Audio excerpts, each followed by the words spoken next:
You're listening to The Yaron Brook Show. All right, this is Yaron Brook, and we're talking about this devastating hurricane in Texas. So first, our thoughts are with all the people suffering from this unbelievable rain that's coming down, and the winds have already devastated much of coastal Texas. Now it's rain and ultimately flooding that is causing,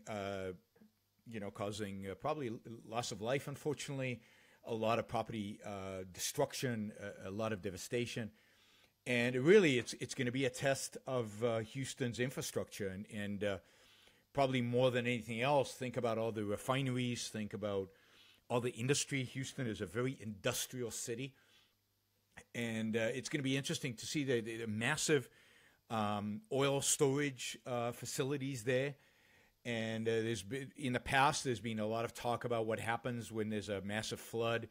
What happens to those facilities? Is that going to cause oil to spill over? Is there going to be a massive, we'll call it environmental, disaster here in terms of oil spillage or any kind of chemical spillage, massive chemical plants? I don't know if you guys have been to Houston, but Houston is this massive industrial city. The other thing about Houston that is worth pointing out is Houston is a city that doesn't really have any zoning, and you could have industry and residential and commercial and high rises and a hodgepodge of different places around the city. So it's a very interesting place, and should be very interesting to watch. Interesting and potentially sad to watch how it all plays out. But let's hope that those industries have really secured all their facilities, that those industries secured all those the chemicals and everything else, because you could add on to the flooding, the additional disaster of all those spillages would be quite horrific. If you're in Texas, or if you want to discuss any of this, and feel free to call in 888-900-3393, 888-900-3393. You're listening to Yaron Brook Show.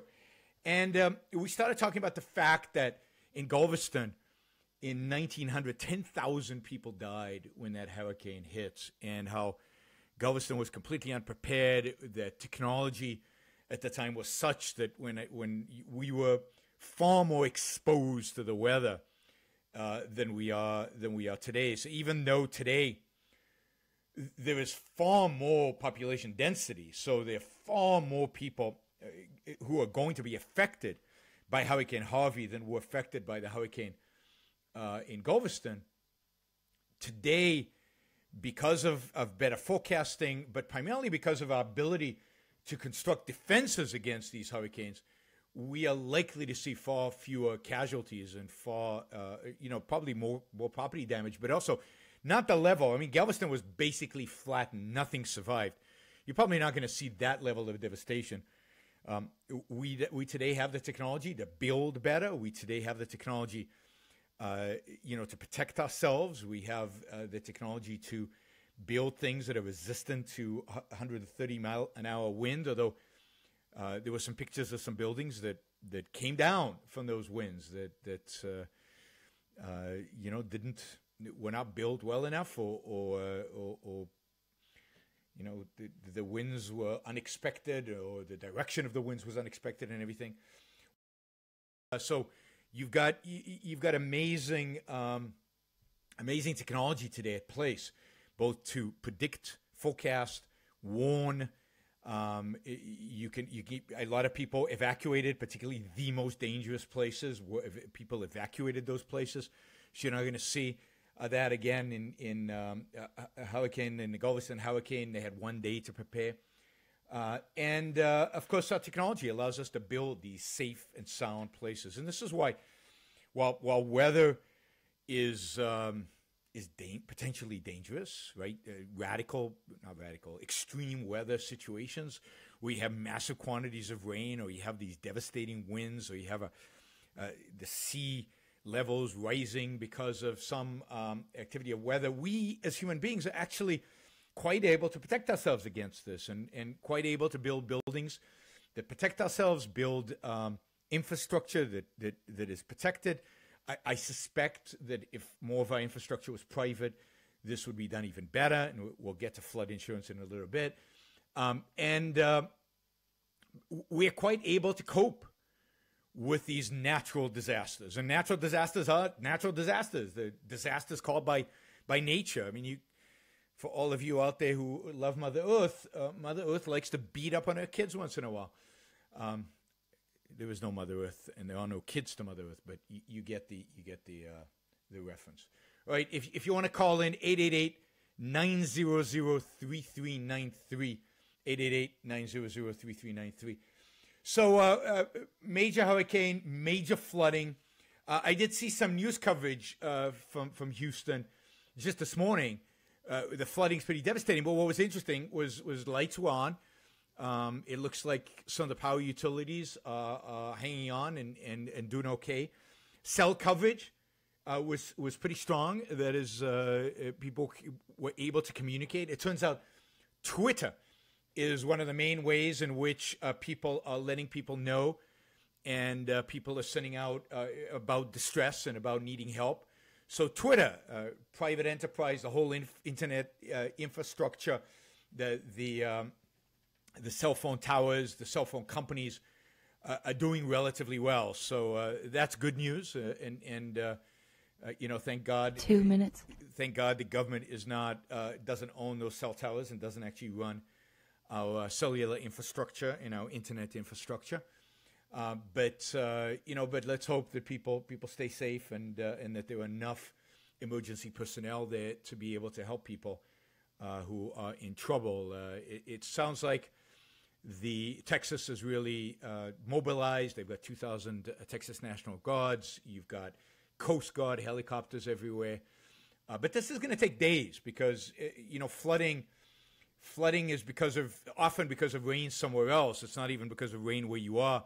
So rain, in the hill country in Texas, flows downstream towards the Gulf and flows through. Much of it flows through Houston and some of those coastal communities. So they're going to get pounded over the next few years with potentially more flooding and repeated flooding and devastating floods. So we'll just 60. have to see. It's very hard to tell. News reporting at these disasters, sometimes they seem to underreport how bad things are. I think that happened with Katrina. It took us days to really realize how devastating Katrina was. And sometimes they over-report because, tragedy and disaster sell. And they overdo it. And the 24/7 news coverage tends to kind of 30. Overdo this and make us more worried than we should be. But this looks like a very serious event, and therefore, thinking about the people who are struggling there and hoping they do well and that they find a way out of this. All right, 10. We have got. When we come back, we're going to talk about flood insurance, federal flood insurance. 5. And 4, we'll be back right 3, after these messages. 2, 1. The Yaron Brook Show. All right, we're talking today about this massive hurricane that hit Texas, the flooding, and I want to get into a discussion of flood insurance and how that distorts everything out there, and FEMA and everything else. We talked about how even with the fact that there's so much population concentrated in a place like Houston, we're still unlikely to see the kind of devastation that we saw in 1900 because of the kind of technology we have. And this goes to this question of kind of global warming, climate change, that even if, and everybody's going to blame the storm on climate change, even though there's zero evidence of that fact. But even if there was, even if it's true that carbon fuels are causing climate change and climate change is going to cause more hurricanes like this, it's also true, and this is much more important, that those fossil fuels are making it possible to protect us from these kind of devastating natural disasters. That is, it's the fossil fuels that make it possible for us to put satellites into space. It's the fossil fuels that make it possible for us to build better, more resilient buildings. It's a fossil fuel that makes it possible to evacuate people. It's a fossil fuels that are running those helicopters looking that the Coastal Guard is using to try to evacuate people. It is fossil fuels everywhere in our lives that makes it possible for us to bear the brunt of what nature dishes out so much better than we ever have as human beings in the past. And it's fossil fuels that are ultimately the reason why there will be relatively fewer, still there will be some casualties, but relatively few casualties as compared to, let's say, the hurricane of 1900 that just flattened Galveston and completely destroyed it. So even if you could make the connection to climate change, my response is, who cares? We're ready and equipped. And if anything, if we could just get our economy to be more privatized, as we'll talk about, it would respond even better to these kind of disasters, and the number of casualties from hurricanes and other natural disasters would actually decline substantially as a consequence. Now, these are all points, by the way, made by brilliantly by Alex Epstein in his book, The Moral Case for Fossil Fuels. I highly recommend. I had Alex on the show last week when I was filling in for Mike Opelka, and he makes this point brilliantly in the book. So I strongly recommend that you buy The Moral Case for Fossil Fuel. All right, we're going to take a quick call. Richard from Miami is calling. Hi, Richard. Hi, Yaron. Actually, it sounds like you answered most of my question, because I woke up to reports this morning that the amount of rainfall in this situation is record levels over 500 years. Yeah. I don't know how they know what happened 500 years ago. Well, don't you know that the American Indians kept detailed records of rainfall? Oh, no, I mean, the Spanish might have. In some areas, the Spanish might have. So there might be actual records of rainfall in some places. But yeah, I mean, that sounds a little ridiculous, and it is a little ridiculous. But so what is my argument? I mean, I don't know. Maybe this is the largest rainfall in 500 years in that particular part of the world. I think more rain than that drops in what's that one mountain in Maui in Hawaii, the wettest place on the planet or something like that. I mean, it doesn't matter, right? And even if it is the worst, you can't extrapolate from that impact of climate change. You can't extrapolate almost anything from that. 500 years is a nanosecond from the perspective of the history of the planet Earth. So what about 16,000 years ago? Maybe more rain dropped back then. I'm not an expert on the geological history of the Earth, but wasn't Texas like underwater at some point? So to tell us that something is 500 years or once in a 500 years occurrence, okay, stuff happens once every 500 years. Bad stuff happens once every 5 years. But to extrapolate from that to climate change or to man-made anything is just absurd, and shows how little people think in terms of history. 500 years sounds like a long time, but when you take into account how long the Earth has been here, it's nothing. And how long even people have lived in North America. People have lived in North America, what? And here I'm speculating a little bit because I don't know the exact number. 20,000 years? I think they crossed over the Bering Straits somewhere around 20,000, maybe 15,000 years ago. What's 500 relative to 20,000? So it's the whole thing is meaningless. To say, I mean, it's interesting. Wow, it's a lot of rain. I mean, that's what it tells you, right? Because I've been in rainstorms in Texas, and when it rains in Texas, it rains in Texas. I tell people who, sometimes it rains in California. Not very often, but sometimes. And I tell people, it never really rains in California. It drizzles. You get a little wetness in the air. But when it rains in like the Midwest or in Texas or what was the term? It raining cats and dogs. I mean, it really does. The drops are the size of little cats and dogs. Anyway, it really, so it's interesting that it's, in spite of how much it sometimes rains in Texas, this is the most in 500 years. And it's scary for the people living there because that means that floodwaters could be the highest they've ever been. It could mean a lot of bad stuff. But they're trying to connect this to, they're trying to inflict guilt. They're trying to cause you to feel, ooh, the worst in 500 years, we must have caused it. No, there's no way to extrapolate between those two. All right, Richard, do you have any other questions? Thank you. Sure. Oh, thank you. That was great. Sure. All right. Let's, we're going to hold off on Skylar and on Henry, who are both calling in until after the break. We've got a break in by about a minute and a half, and then I'll take you both after that. So, I mean, this idea that every time something bad happens, it's our fault. It's so original sin kind of thing. It's so you got to feel guilty, and as a human being, anything bad that happens out there in the world must be your fault, must be our fault. It comes from that, a requirement to feel guilty about our lives that I guess we get from Christianity, maybe from other places as well, but it's so much, unfortunately, a part of our lives.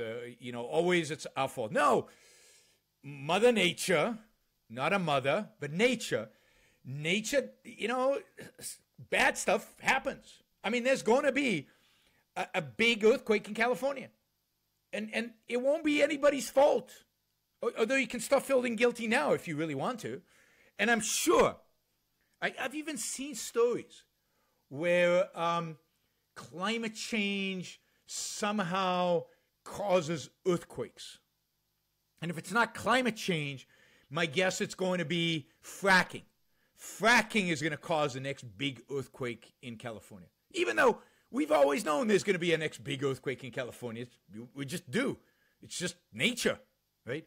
There's going to be a massive hurricane that hits Texas, or hits Louisiana, hits Florida. Hey, Florida, you haven't had a real hurricane hit you in a long, long time. You do. Right? Now, statistics don't quite function that way, but yeah, at some point, they're going to get the earthquake. But we always look to blame human beings. All right, when I come back, I am going to blame some human beings. I'm going to blame not for the hurricane, but for the response to the hurricane, and why we're probably going to see a mess afterwards. Why part of the disaster would have been averted if not for government action. So the whole structure of incentives around living in places that are susceptible to these kind of natural disasters is all messed up. All right, you're listening to Yaron Brook Show on the Blaze Radio Network, and we'll be right back.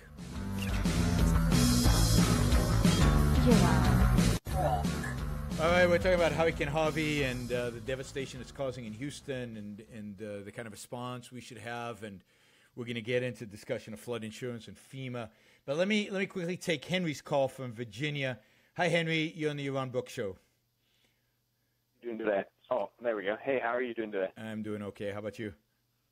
Excellent. I'm doing pretty well. So I'm a new listener, and I was wondering if you could quickly speak to the response and whether or not, a response would fit into the objectivist ethic kind of with respect to humanitarian action, because I've been reading actually a quite timely book called Doing Bad by Doing Good by Christopher Coyne, where he talks about how humanitarian action tends to fail, particularly state-led action. And I was wondering, but more specifically, if you could kind of speak to the philosophical or ethical, response to this sort of event which you can't know ex ante. No, that's a great question. So, look, these are human beings that are suffering.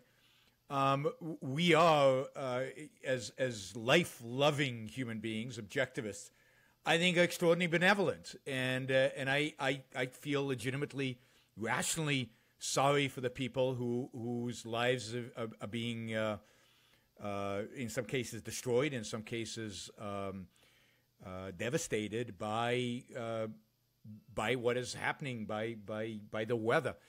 And it's no fault of their own, assuming that, right? I mean, some of them could have protected themselves better, but to some extent, it's no fault of their own. And I'm quite happy to help in situations like this, to write a check to the Red Cross or to something like that. If not for, and I have to add this, the fact that I'm already writing a damn big check through my taxes that go to the federal government and the state government that go to all this stuff, and that the government is already taking money from me supposedly to do exactly this. So I have to say that my benevolence is, or my willingness to contribute and to help people who, for no fault of their own, are suffering right now, is mitigated by the fact that I feel like I gave at the office, that they're already taking, they put a gun to my head and they've taken my money and using it for these services. So if we lived in a truly free market, and I want to get to this also when we talk about FEMA and we talk about flood insurance, if we lived in a truly free market, then I think we would all be incredibly generous, because we would sympathize with other human beings who, for no fault of their own, are now, in trouble and in need.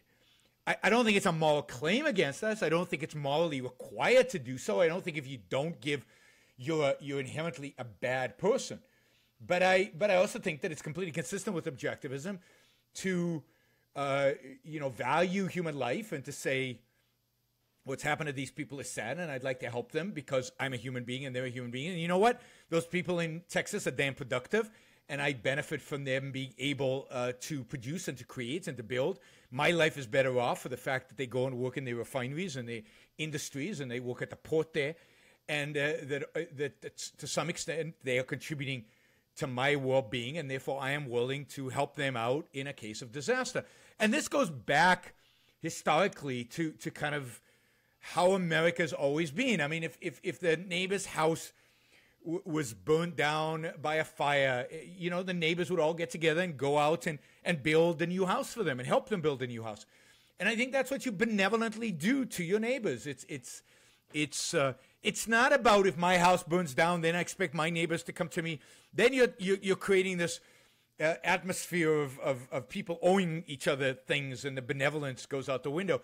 No, it's an act of benevolence. It's an act of respect for other human beings, particularly if they're your neighbors, human beings hopefully you like, human beings who are productive, human beings who contribute to your life in some way. And I think in a world in which we live in today, people who live in other places in America who are working for a living contribute to my life, and I'm willing to help them. 2 minutes. If they really suffer from no fault of their own. And but again, I think that's mitigated by the fact that the federal government and the state government forces me already to participate. So I don't do charity because I feel like I give so much already. But building kind of off of that point, that makes a lot of sense, and that's a great answer. Thank you. But kind of building off of that, would it be, do you think, too harsh to say that? So one of the points of the book that I've read is that humanitarian action on a state level tends to be miserable and fail without a doubt on a number of different levels. And do you think that's simply because of the philosophy behind that? Would it be fair to say that it's ineffective because it's impractical, and the good is the practical? Yeah, I mean, it's impractical because it's centrally planned. It's planned from afar. It's impractical because the bureaucrats have all the wrong incentives, and they don't exactly know necessarily what they're doing. It's impossible because they don't have the infrastructure to deliver. So we're going to talk to Skylar after the next break. But like after Katrina, the first people to provide goods in the New Orleans area was Walmart, because Walmart knows logistics. They know infrastructure. They know how to do this. 30. FEMA just doesn't have that skill set, and it can't have that skill set because it's a government entity that is involved in force, not in providing goods and services. All right, we have to take a break here. We've got a hard break coming up. Skylar, hang on. We're going to come to you after the break. We're going to talk FEMA, flood insurance, and anything else you want to talk about related to this devastating hurricane. You're listening to Yaron Brook Show. We're here every Sunday between 11 and 1 Pacific time. We'll be right back. 1. You're listening to the Yaron Brook Show on the Blaze Radio Network.